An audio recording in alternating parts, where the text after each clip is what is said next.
Hello and welcome to the pre-show for our reveal stream for Destiny 2 Year 2. We're excited to have you here today. I have two developers in the hot seats. This is Deej. I will be your host when the stream begins. This is a sound check. This is not the stream. We will have no reveals during this sound check. This is simply an opportunity for us and yourselves to adjust your audio levels so that we don't blow out your eardrums while we blow your minds.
We have this opportunity that we wouldn't have had years ago to ship a game and then really collaborate with people outside the studio to figure out, like, what is the best version of that? Honestly, yeah, like, we're building something the community has been asking for, and it's accumulation of everything that we believe the game needs to be.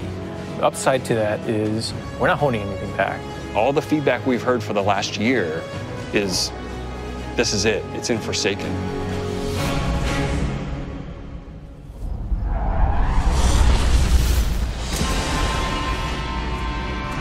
We want this release to have a different tone and a different vibe. We sort of just embrace that Western revenge vibe. You're going to a darker place. You're going to take on a different role as a Guardian.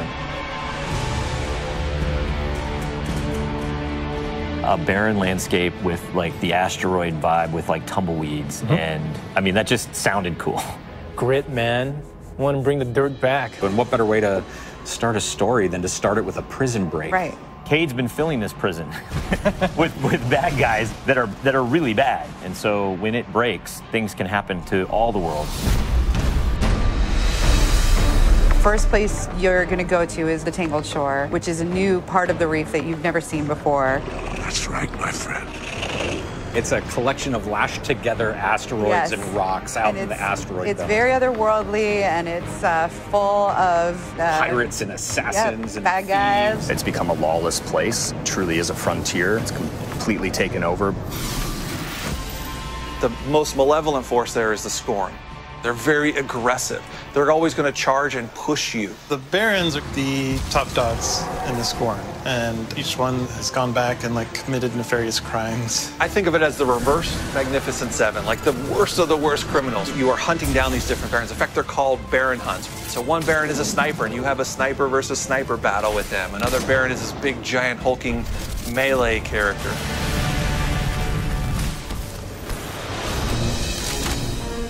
One of the things we're most excited about is the new weapon system. Hey, if you like Destiny 2, great, play that way. But if you like Destiny 1, great, play that way. But if you're crazy, why not 3 shotguns, right? Just for the fun of it. We need to have as many ways as possible, and then we need to have people fighting about it. Like, no, man, you f***ed up, you're taking the wrong weapons, or kind of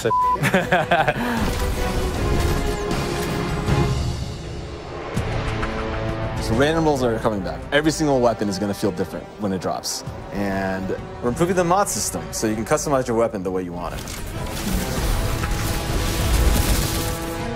We've got a whole new masterwork style system coming together where you actually are able to kind of move your levels up over time. And so there's investment back on the weapons again.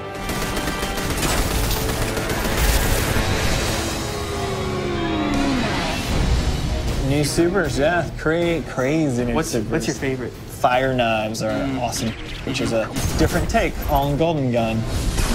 We took a lot of inspiration from Rise of Iron, cast that thing.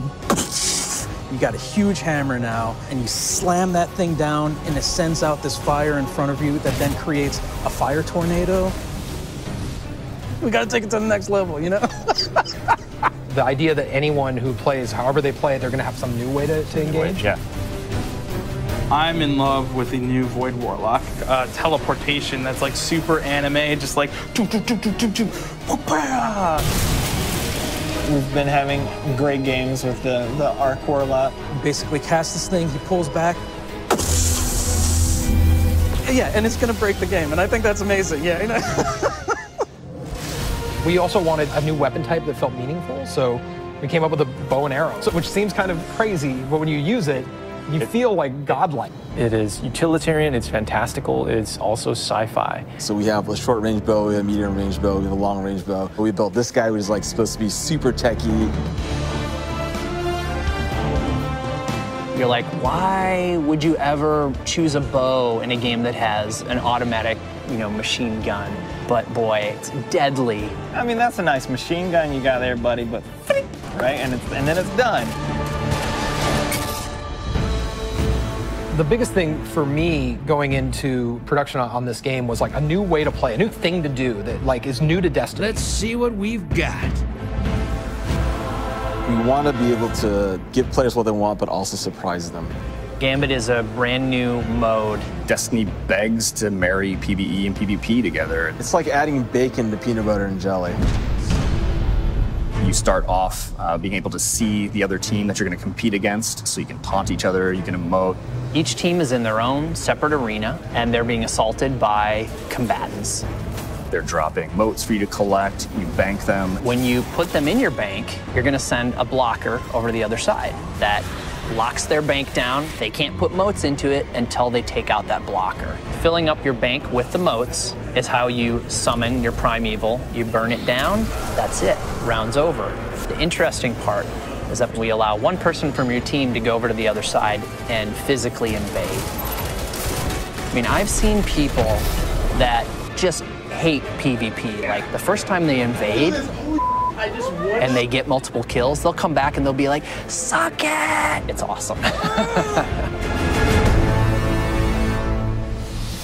We leave the raid team alone. I mean, if you can't tell, like, we just kind of let them do their own thing. But we have Joe over there. For this next raid, we wanted to get back to the epic adventure where you're going out to slay a big monster again. This raid has more bosses than any raid we've ever had before, and we're really excited to get players in there. The raid is actually about more than just the raid. It's about the Dreaming City, the place that the raid exists. And it's an in-game destination that we've never done before. It's the awoken homeland. I could talk about the Dreaming City for hours. It's like if the Vault of Glass and Dreadnought had a baby. If they were like twins. Or the twins. Yeah, that's actually more accurate. Yeah, they're like twins. If, Yeah, like, yeah, yeah. you had twins, and then you took those twins and you put them on the doorstep of Peter Jackson, raised them as his own, and then that's the Dreaming City. It is magical and weird and mysterious. It's designed to be a destination that has puzzles that you need to solve. A lot of hidden corners, lots of passageways that might not seem to exist the first time. And the raiders, they affect this destination. They change it for everyone. It's like this cyclical endgame place where there's just secrets and different activities that unveil over time. So the Dreaming City that you see at launch is not going to be the same Dreaming City 2-3 weeks later.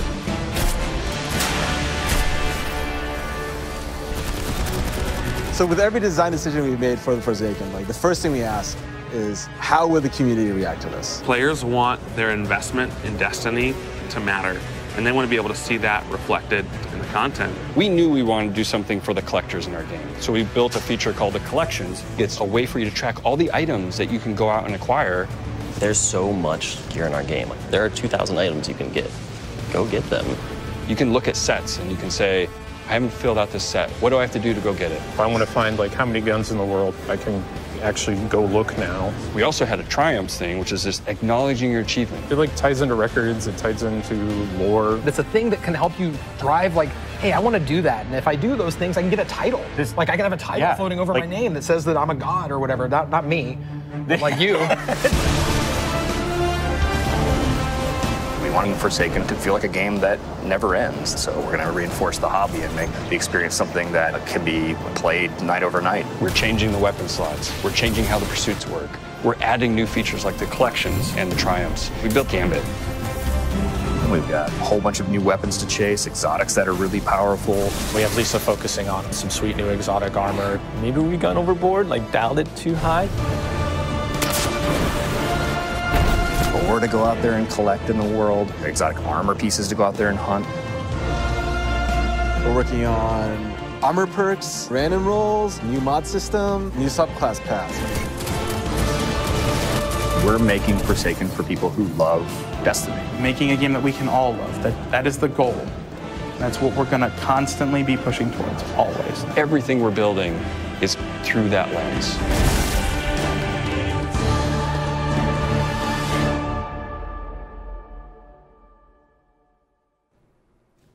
Hello. I just saw you guys in that video. Yeah. I know, it's very, very fancy. Are we live? Is this real?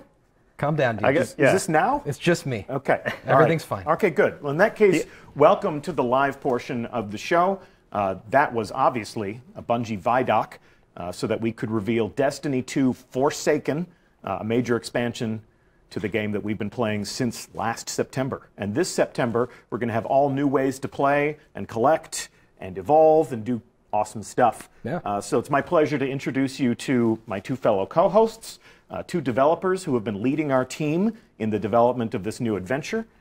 They are Scott Taylor. Hi. And Steve Cotton. How's it going? So these two gentlemen have been with me on stream previously. If you've been watching Bungie streams for a while, they may seem familiar to you. Scott, you and I sat next to each other right around this time last year. 2 years ago. 2 years ago. Yep. God, time passes It so does. fast when you're playing fun. So we were together for the reveal of Rise of Iron. Yeah, that was great. And Steve, you and I traveled all the way to Germany by way of 2 planes and 4 trains. 18 trains. 18 trains, yeah. But you were on stream for the first time that we ever revealed private matches and playing in Rise of Iron. So welcome back. Thank you. Thank you. For people who might not be familiar with you, for people who might not know what you do here, talk to me about what you do at Bungie and what your contribution to Forsaken has been. Right, so I am the Forsaken project lead. My primary job is controlling Steve. When I'm not doing that, we work with a lot of awesome people, the leads of the game, to make sure that Forsaken ships and is everything that we want it to be. So that's kind of what I do. Do you concur? Are you under control? Well, for loose cannon, I guess maybe. No, he keeps me under control. Yeah. Step into analysis. Step into. Look at that! It worked. It worked. It's the Westworld. So what's your role on Forsaken? Oh yeah. You know, in a game, any game, but a game like Destiny especially, somebody kind of has to try to keep the whole game in their head so that we're making all the right decisions for what's best for the game. So I guess that's what I do, and you know, set high level direction and goals for the teams. But mostly, I think I just listen to a bunch of great ideas and nod a lot. Yeah. Okay. And we, enabling so many different disciplines, so many different teams to work on this game, and we got to meet a lot of those teams and a lot of those people in the Vidoc. Narrative designers, sandbox designers, mission designers, activity designers. So it's all coming together all over again under your direction. So we're grateful for it. What have been your overall goals? What have been your super objectives in the leadership and guidance of all these teams working together? So we had two goals with the Forsaken, Scott and I. The first was to kick off the game with a brand new story, one that had a new tone and a new style, one that we're both really, really excited about. Yeah. You saw a little bit of it in the Vidoc, but just a little bit. We're not going to talk about that much today. I think we want to leave that for a little bit later. But the other goal was that we wanted to reinforce the Destiny hobby. And that was about bringing depth back to the game. It's about not depth in the way that we challenge players, and the way that they discover secrets and the systems, and the way that they learn about the game and feel smart and think about the game. So those were the two goals. Okay. When you talk about bringing depth to the game, I think we took a look just briefly at the Dreaming City during the Vidoc, and I think this is a great piece of evidence as to your commitment to the end game and exactly how you're bringing this depth to the end game. And I love the statement that this is the first time that we've ever built a destination to serve as the home to the end game, a place where all of those things can live. Yeah. So I don't want to spoil the surprise here, because that's what the Dreaming City is about. About being a surprise, but it is a destination built to have some of the most difficult challenges and the deepest secrets. But it's one that I think we want to leave for another day as well. Secrets aren't very valuable. We're being coy about a lot. It's funny. Yeah, we haven't. I mean, actually, we're just really excited about Dreaming City, and it ties into the raid in a really special way. And so we're showing more of that than we have before. But it's because we really want to show that the raid and they all tie together in a really impactful way. But player discovery is really important, and so I think we're going to kind of leave it there. That's fine for this. But you have a lot of look how endgame. pretty. You have a lot look of how pretty. It is pretty. Look how pretty. It is pretty, and you have a lot of endgame promises to make. These are promises that we will keep in the game, and also promises that we will elaborate on all summer long. This stream is the beginning of a conversation. I think we're kind of creating a table of contents of conversations that we will have later on. The story reveal is planned for E3. So next week, we'll learn a lot more about the story that they're telling. We will learn more about our endgame challenges as the summer unfolds. May even invite some people outside of our studio to experience the Dreaming City and to talk about its promise, because we're pretty good at saying that what we make is cool, but an outside perspective is always valuable. So these are curiosities that we will pay off later. Apologies if you want us to delve all the way into the deepest reaches of the Dreaming City. We want you guys to play this game. We want you guys to play the game. We do, in fact, want you to play this game. So these are conversations that we'll have later. Something that we talked about a great deal in the Vidoc was Gambit. Gambit my shirt. Gambit, yes. Or as our community has come to know it, Redacted. Yes. So this was the super secret mode that we have had some people in our community get a first glimpse at here in our studio. If you were one of those people, one housekeeping note, we do want your reactions and your hot takes about Gambit to be kept under wraps until the first day of E3.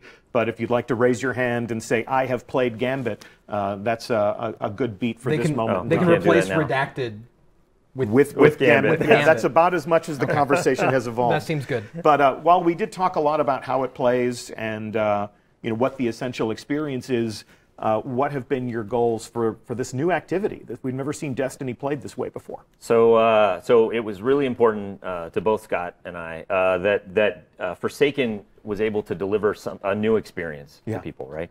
And so what we gave the team, Lars, Robbie Stevens, the team free reign to invent something completely new, but specifically one that took advantage of all the best aspects of Destiny. So shooting monsters in the face, shooting guardians in the face. Bring those together and then add like big bosses and small bosses and treasure goblins. And like moat goblins. There's moats. Moat goblins. Moat goblins, like a golden axe. Yeah, and then one player's moat is another player's treasure. That's true, actually. Yes, that is true. If you bank those them. are a thing. Those are a thing. Yeah. So all of those things, and then the team did something really awesome, and they added a risk-reward strategy mechanic to the game that really changes the conversations and the way that the decisions that you make during the game. It's no longer just about how fast can I shoot a guy and bring him down. It's about, well, should I be killing guys? Should I be collecting motes? Should I be banking? Should I be invading the other team?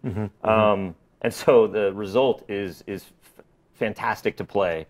The community got to play it. And then, actually, this is really cool. At E3 next week, people will get to play Gambit. That's what we're going to have there. So on the show floor, we're going to have Gambit. And Gambit will also be like, on the Director, it'll be its own node. This new activity will live alongside the Crucible, the Strikes, and now we have Gambit. Yeah, it's its own thing. So, as Scott just said, we will be at E3 for the 6th year in a row. We will be at the Activision booth, working with our friends to put on a great show for everyone who gathers around that space. Stop by and play, stop by and spectate. This is our first opportunity for people to get hands-on with this new activity.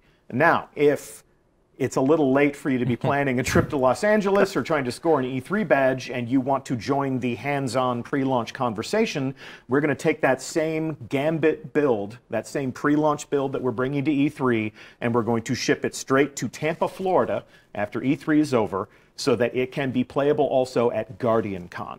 So we're going to be sending an away team to that gathering of community and content creators. Gambit will be playable there. And if you want to be included, get yourself a ticket to GuardianCon because we'll be there too, and we'll see you there. Anything else that we want to say about Gambit before we move on? Just excited for people to play it. Yeah. Yes. So you've talked a lot about reinforcing the hobby, and once the Destiny campaign is finished, a lot of players are always asking us, what's now? What's next? How are you going to keep me engaged over the course of a year? Give me a roadmap for all of the other moments when I know that my hobby as a Guardian is going to be infused with new things to do. One of our new answers to that question is something that we're calling the annual pass. This is a new way for us to sustain the game with new releases of content. And if we can keep the main graphic on the screen for just one moment longer, I want to call out the fact that the annual pass has 3 different releases. This is live on DestinyTheGame.com right now, and because our product pages have gone live, we just want to set some expectations for how this is different from what you may have known this year. If you played Curse of Osiris, if you played Warmind, this is a different thing. So if you're the type of person that throws your money down on something as soon as it becomes available, we'd like to set your expectations that this is different than those expansions. What we have here are 3 different releases that will come out over the course of the year. Black Armory, Joker's Wild, and Penumbra in the winter, spring, and summer to come. So these releases are a new way for us to deliver content. What purpose would you say that these serve? I think that the purpose here is to give you more of what you want more often. Okay. It's also about it's more about chasing the power and the gear. Okay. basically that's it. I mean, it's And more that's often a more stuff that you care huge about. cornerstone for Destiny: the acquisition of power, the collection of new gear, the upgrading of your character. That's really what people talk about when they refer to the Destiny hobby. Let me take a deeper dive into exactly what you'll find in these different releases over the course of the year in the annual pass. And if we can give people a read on this, here is what, across these 3 different releases, you can find in your annual pass. Endgame challenges, obviously new things to collect, new and returning exotics, new pinnacle activities, deeply challenging things to really test your skill and your teamwork, new triumph records to collect, and we'll take a look at exactly how that'll unfold in the game, and new lore to discover and collect in the game using new tools and features that we'll be delivering to every player. The annual pass does have exclusive content for the people that purchase it, but this collection game is about to evolve in year 2. So I would say that to set your expectations for this right now, we're leaning harder into the things that keep you coming back to the game week over week, month over month. It's activities, it's action, it's challenges, it's things to earn and collect. We're not leaning as hard into cutscenes or cinematics. Obviously, we're telling a story, but it's a story that you'll discover in moments of action, the reason we play the game, and things that we can collect, and our understanding of the world that you're creating will grow over time through the annual pass, and you'll be building on the great story that you're telling in Forsaken. Yeah, it's definitely about not having just a single moment where people come back, and having that kind of extend and stretch out. Yeah. And each of these releases, the 3 releases that we indicated, each of those releases begins a new season of play. So they kick off the season. It's a season that every player can enjoy with the people that own the annual pass, but it is sort of a thematic shift. So with the new beginning of the season, with the new release in the annual pass, we create a new theme that presides over everything that people will be doing in the game. This is obviously something that you'll need to know more about. This is something that we will be talking more about, but because it's live and because it's available right now, we felt this was an important conversation to have before everyone made the assumption that, oh, these are these 2 expansions that I'm used to getting in Destiny. We've reinvented the way we sustain the hobby. We've reinvented the way that we release new content after launch, and we'll talk more about this. We'll talk more about everything we're talking about today, but we'll definitely talk more about this soon. Anything else you think I should be saying about that? No. That's kind of the new raw space, but we'll get more into it. In addition to the annual pass, obviously there's all the things that we do for every player of Destiny 2. And we're going to continue to update the game. Got a brand new roadmap to put on the screen. If all has gone according to plan upstairs, we have a brand new roadmap that has been updated on Bungie.net right now. So if this isn't entirely legible on whatever screen you're using, Bungie.net has our new June 5th development roadmap, and this is where we plot the updates that every player of Destiny 2 will receive. And as you can see, update 1.2.3, 1.2.3, so you don't think I'm just counting, due out on July 17th, has some pretty exciting new developments that will change the game even before Forsaken launches. Let's call out some of the things that we're looking forward to the most. Solstice of Heroes seasonal event. It's very fun. Yeah. So, and while the annual pass will have different things for players to tackle and enjoy, every player of Destiny 2 is going to continue to enjoy these seasonal events, these special occasions. Solstice of Heroes really deserves its own proper reveal. Yeah. So we will talk more about how that'll play out. 6v6 quick play. Pretty great. Yeah. So the 6v6 playlist in the Crucible will permanently be home to 6 players versus 6 players. We'll keep competitive as that, intimate, a little sweatier, a little more challenging 4v4 engagements. And for those solo players out there that aren't excited about 6 players versus 6 players in those stacked teams, the Rumble playlist becomes permanent.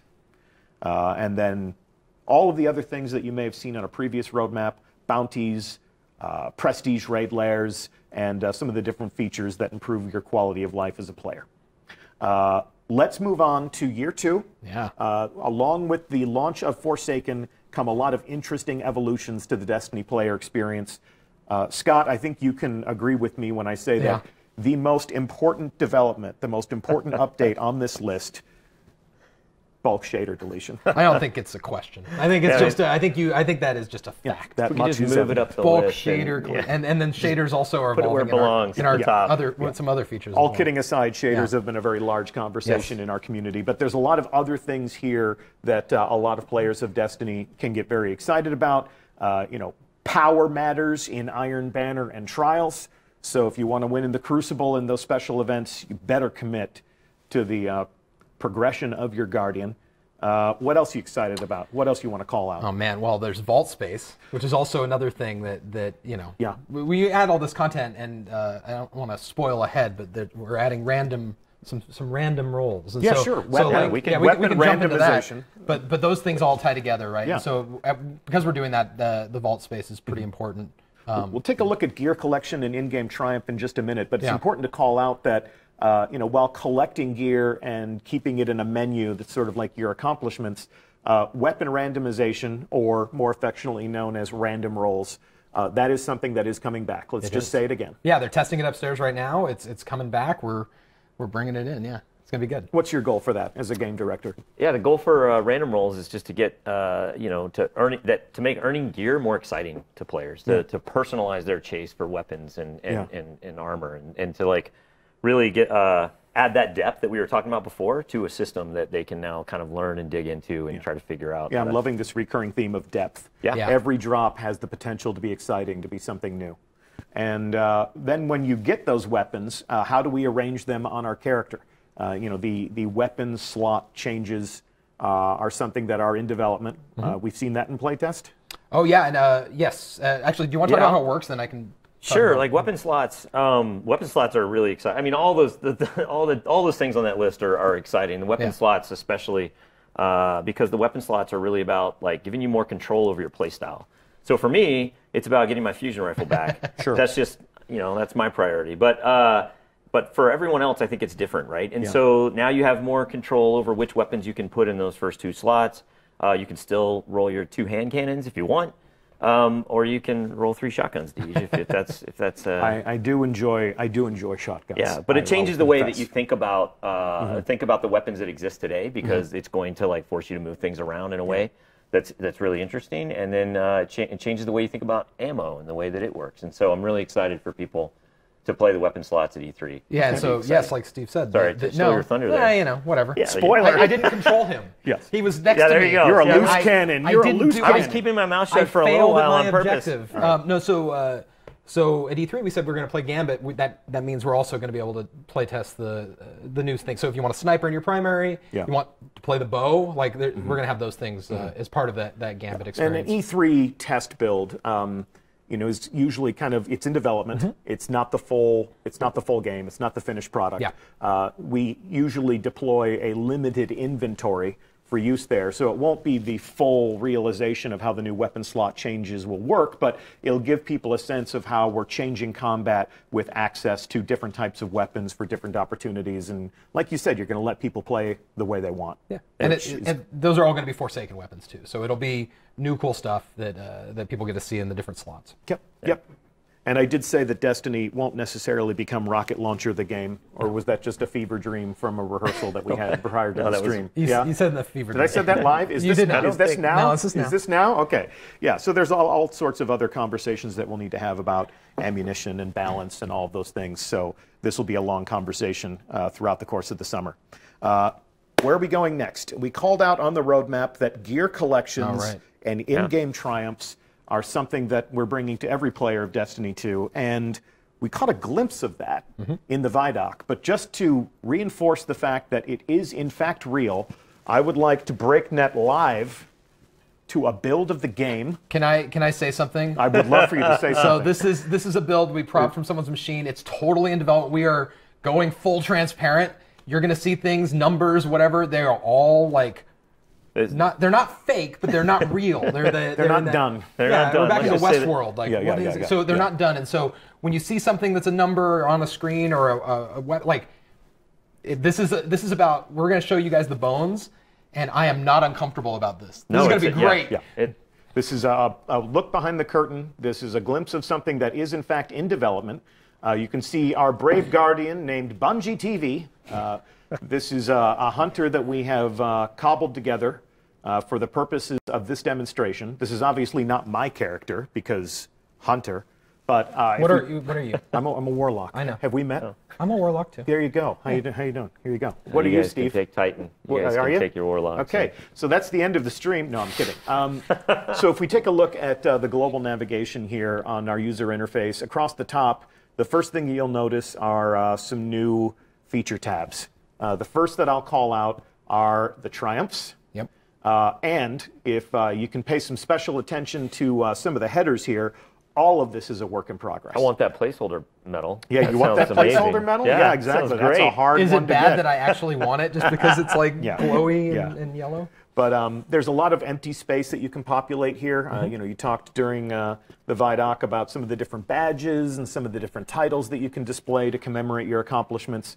We're going to take a very high-level view of this, and everything that you're about to see is a work in progress. So you can screenshot this, you can speculate this. All the numbers will change. As you can see, we have Gambit-specific triumphs to collect and to lord over your friends. How you collect motes or the blockers, or you can see that we've broken this out into different categories. Again, there are not 0 of these things, but you can see that this is about creating many different levels of meaning and letting you gather these things together and categorize them in ways that make sense. So that's Gambit, and then across here you can see that, again, the numbers are meaningless right now. We are in development. Different triumphs for PvP. You'll be dispatched by the Vanguard, and then, of course, we are collecting in-game lore so that when we're telling stories that you discover and collect, even if there aren't cinematic cutscenes, which you have in the Forsaken campaign, of course, but throughout your hobby as a Guardian, there are going to be other things that you get to collect and add to this space. And really quickly, how that works is that you're going to find items in the game that tell a story, and then you can go and gather them and collect them and then read them in here. Wonderful. Yeah. Okay. You're going to find that story out of order too, right? Yeah, I mean, you're going to find. Yeah, you're going to find items out in the world, Yeah. and you're going to open them, and it might be page 7 of the story, and you're going to piece it together throughout your travels of all the destinations. Like a well-armed anthropologist. So let's take a look at collections. A lot of people have, when they talked about Destiny, they're like, how many guns, how many exotics, where can I find that stuff, how do you get that stuff? This is going to be a great guide as you assemble your perfect arsenal.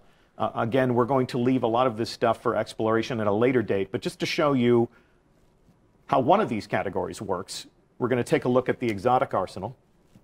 So you can see here that we have this grouped out by weapons and armor. So if I find something out in the world, if I buy something from Xur, if that fated engram pays off, this gets added to my collection.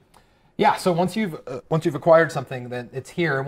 So this is obviously similar to the kiosk that's in the tower, but one key difference, as you noted earlier, is that this is with you at all times. Yeah. So certain weapons, like the exotics here, you can buy back for a price, and so you can, with the vault space and with this, you can kind of move with some more confidence that you've gotten the thing that you want. And when you say buy back, like if I were to acquire Sweet Business and dismantle it, not that I would ever do that. Why would you do Because that? it's so sweet.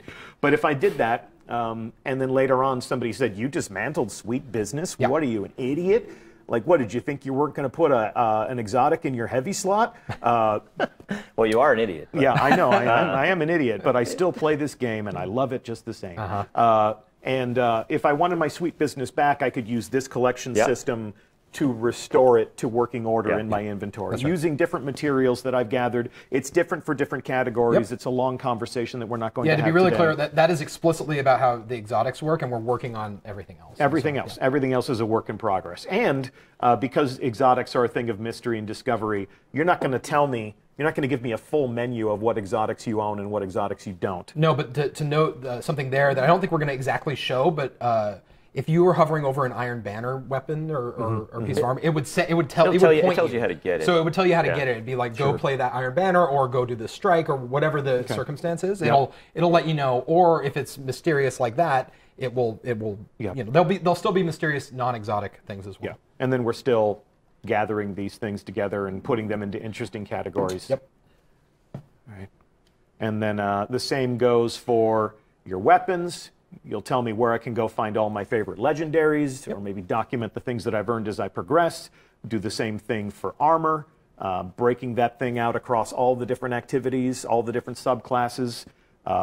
Collect all of your ghosts, all of your different bots, all of my ships, all of my sparrows, and Flare. And flare, perhaps near and dear to everyone's heart. The flare, the things that you use to decorate your guardians. Here we have our emblems. Here we have our shaders. It's important to wear some flare. It's important to express yourself. You do want to express yourself, don't you, Steve? We really do require 15 pieces of flare in Destiny 2. Yes. Some people choose to wear more, and we encourage that. That's from a movie. It is. You have a case of the Mondays. I do have a bit of a case of the Mondays, even though it's Tuesday. But we can see that this is an opportunity for you to look upon all of your treasures. I don't know if these numbers are placeholder or if they are finished. Pardon our dust. Let's just assume they're all placeholder. Let's just assume that they're all placeholder. Yes. Let's play that game. That is a fair assumption. And then, as we said over on the right, all of that's work in progress or even to be revealed. So we'll be filling in the raw space over here as we finish our work on these new features. Yeah. And what else would you want to say about this? Boy, I mean, like, these are features available to everyone. Triumphs and collections are available to all the players of Destiny 2. So we're excited. I think that all these things go together to tell a story about depth and about Destiny for me is at its best when I have a triumph I'm chasing that's tied to a bounty, that's tied to a material I'm gathering from a public event. And I feel smart because I chose to do these things, and I'm trying to get the lore to finish the book. And so Destiny's really unique in that way, where I love Destiny the most when it's that. And I think that that's been a big piece of what we've been trying to do. It was really powerful the moment this went in, and we imported our own characters from home, and you could see this just populate with the stuff you had and then the stuff that you still didn't have. And so I know a lot of people out there have almost as much, probably almost everything that they could possibly think that is out in the game, but this tells you, like, no, you still don't have this piece, or you still don't have this thing. So that which can become sets a motivation. do you want to complete? Right. It was And really powerful. Collections launches with Forsaken, so it's not going to be like Moments of Triumph where we say Moments of Triumph are live, and our most hardcore fans go in and say, cool, I'm done, where's my shirt? Right? Like, there's going to be all new things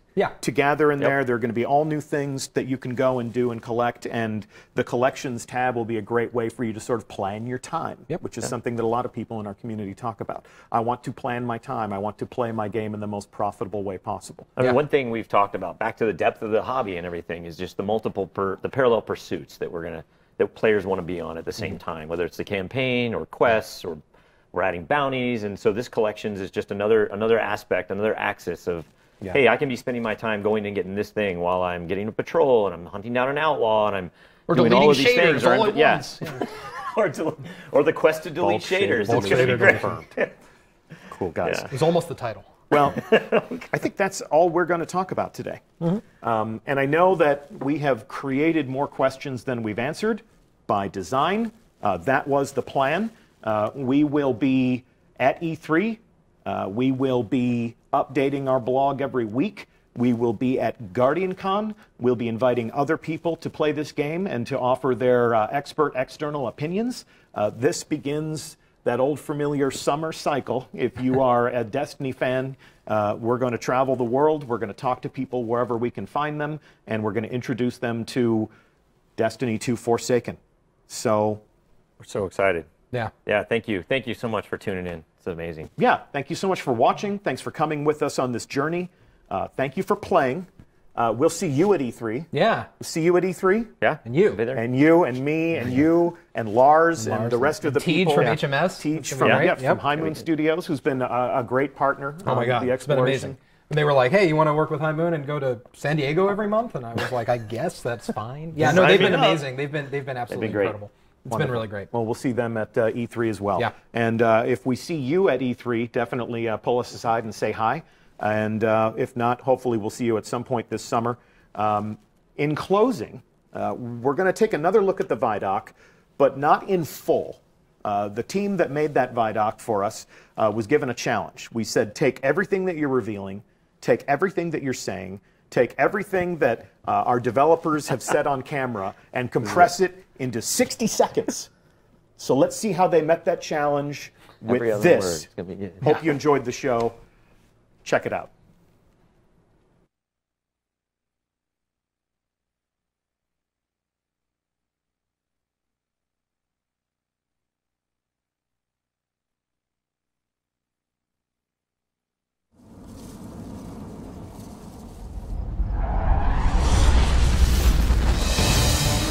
We're building something the community has been asking for. We want to be able to give players what they want, but also surprise them. We want this release to have a different tone and a different vibe. You're going to go to a darker place. You're going to take on a different role as a Guardian. We're changing the weapon slides. We're changing how the pursuits work. Gambit is a brand new mode. Armor perks, random rolls, new mod system, new subclass paths. We're making Forsaken for people who love Destiny. Making a game that we can all love. That is the goal. That's what we're going to constantly be pushing towards. Everything we're building is through that lens.